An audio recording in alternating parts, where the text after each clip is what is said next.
Sono serviti quasi 2 anni di indagini, ma alla fine i carabinieri della compagnia di San Donà di Piave, con l'ausilio delle compagnie di Portogruaro e Mestre, del nucleo cinofili di Padova e un velivolo del nucleo elicotteri di Treviso, hanno azzerato un gruppo di spacciatori di stupefacenti che faceva capo ad un 28enne marocchino, Chadari Charaf, e a un 26enne algerino, Maxouti Rigens.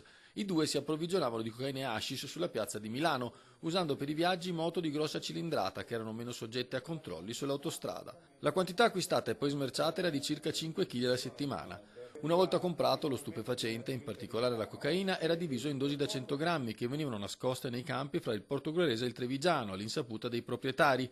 Cosa questa che aveva provocato un incidente a Motta di Livenza, grazie al quale era arrivata la prima denuncia nei confronti dei due capi del gruppo. Un agricoltore aveva infatti distrutto senza accorgersene 2 vasetti con 100 grammi di droga e la cosa aveva fatto perdere la testa ai 2 spacciatori. I 2 sodali si sono a lui rivolti chiedendo con minacce di morte la restituzione dello stupefacente, attenzione, non proprio il pagamento del controvalore, ma la restituzione dello stupefacente, proprio perché erano convinti che il contadino stesso avesse nascosto lo stupefacente per poterlo poi rivendere e trarne un profitto. La violenza era una costante nella condotta dei due che spesso vi ricorrevano quando i piccoli spacciatori sul territorio erano in ritardo nel pagamento delle consegne. Oltre ai 2 capi, uno in carcere, uno agli arresti domiciliari al momento degli arresti, sono state sottoposte a misure di custodia cautelare altre 6 persone, 4 uomini e 2 donne, di età compresa tra i 23 e i 39 anni, tutti residenti fra Torre di Mosto, San Stino di Livenza, Portogruaro e Annone Veneto. 42 le persone denunciate per lo spaccio di modeste dosi di droga.